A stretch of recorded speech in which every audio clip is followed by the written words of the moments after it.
I know we've all enjoyed my serious investigation with Safelite Auto and all the smashed out windows from sovereign citizens. And quite frankly, that investigation is now worldwide.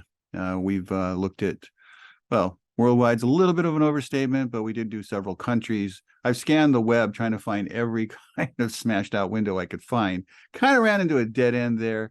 There could be some more, but after about 25 of these, I've kind of it's run its course. So let's talk now about sovereign citizens that use a scam in order to steal your house, which much more important, it's close to home.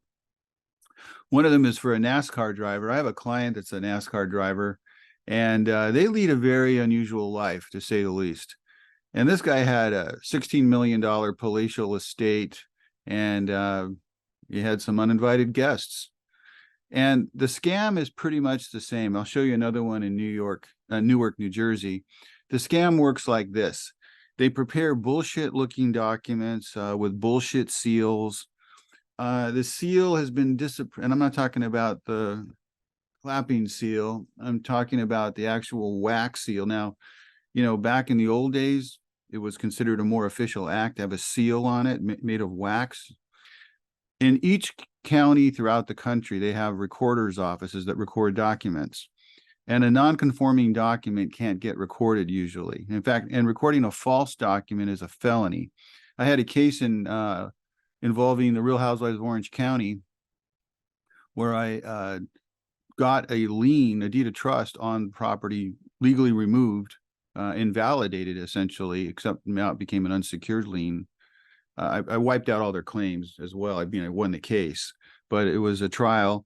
And this wasn't a sovereign citizen type of thing. This was this guy who recorded a deed of trust on the property well after the borrower no longer owned the home. And so you've got somebody else coming into title, and they've got this deed of trust on there. Now, the recording records are pretty cool because they're supposed to be a public repository and a safekeeping place so that everyone can learn about each other's real estate. It's all public record. Recording a false document, at least in California, is a felony. And this person, in these deals, they're obviously recording false documents if they're recording them at all. And the recording of these documents is meant to alert the public so that they'll know the status of the title at any time. So if you see a document and they offer it to you saying, well, see, this is my proof of ownership. Look at this, this document here. There's a couple of things you need to know. First, you have to treat this as trespassers and not tenants. This leanings has given trespassers all the rights of tenants if you don't act quickly and do something. Now, typically the police might say, well, this is really just a civil issue and we can't get involved, get them evicted through the courts because the police are afraid of being sued for a wrongful arrest. And for all we know, one of the scams that was prevalent on the East Coast, and I had to handle one of those as well here about 10 years ago, is what they'll do is they'll walk into your house and act interested, look around, familiarize themselves with it, take some photos of the home, and the house is up for sale. And then they'll say to you, you know what, in case you're interested in renting the home to me, can you send me a rental application?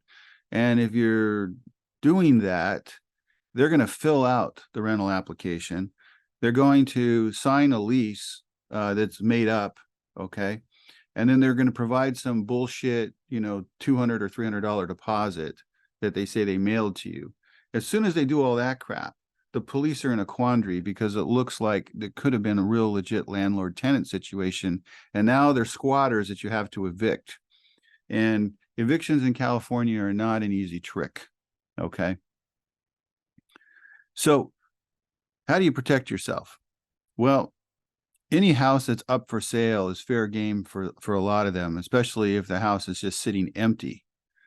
And if you decide, you've got to actually patrol your property and be around and take a look, because what they'll do is they'll break in, change the locks, and then fake some kind of lease, or they'll, like they did here, they'll fake some glorified bullshit document that looks like it's notarized from the embassy and all this other stuff. And it's all just there to throw dust in your eyes. So let's take a look. You got to call the police right away. You got to get a lawyer involved right away. You got to tell the police these are squatters, these are trespassers. You want to turn this into a criminal case, not a civil case. Now, you'll need to consult with a lawyer locally. I'm obviously not giving you legal advice. I can't, but there are similarities here. First of all, you got breaking and entering. Secondly, you never gave them consent to be there. That's trespassing as well, but lesser included offense of burglary. But burglary is nice. So let's take a look at what happened in a couple of these cases here. One of them involving a NASCAR driver. This is a NASCAR driver, Ricky Stenhouse, and he had this palatial estate worth $16 million. He was the victim of a Moorish nation sovereign citizen scam where they basically moved into his house and they were only there a few hours. He called the sheriff's department. They brought in the SWAT team and took them out of the house. But the key here was how quickly he acted. The longer they're in the house, the worse it is for you. What he was saying here is, my home was broken into and illegally occupied. I want to thank the Rowan County, North Carolina Sheriff's Department for their prompt arrest of the suspects. They claimed that they wired $16 million to the mayor as part of their purchase of the property. They claim they bought it. But of course, the mayor had nothing to do with this. There was no proof of any wire. And the whole thing was just bullshit and a scam. In this instance, this is a pretty sad story. She found a guy living in her house, a member of the Moors sovereign nation, as they call themselves, but they're not a sovereign nation. He was sending letters to her house, basically saying they owned it.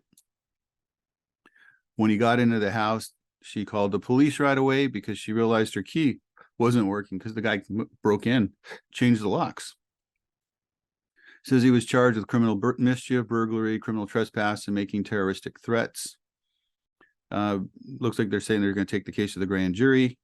He said that, and she said she'd get these letters and she was reading them and thought they were all a hoax, just because I'm always in the way here.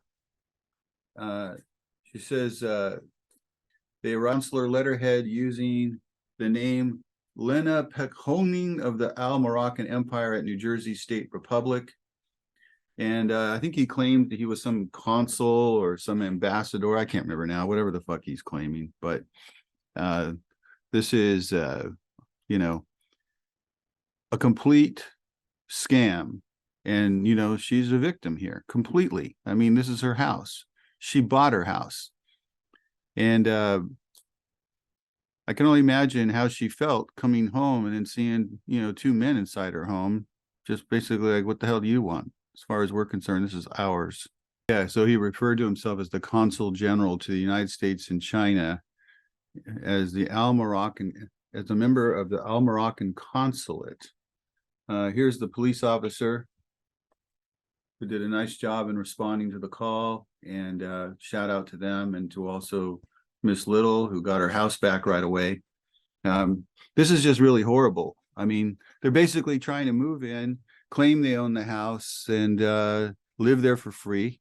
The takeaway is prompt action is important, because if this is deemed to be a civil matter, the police will not get involved. They will not help you.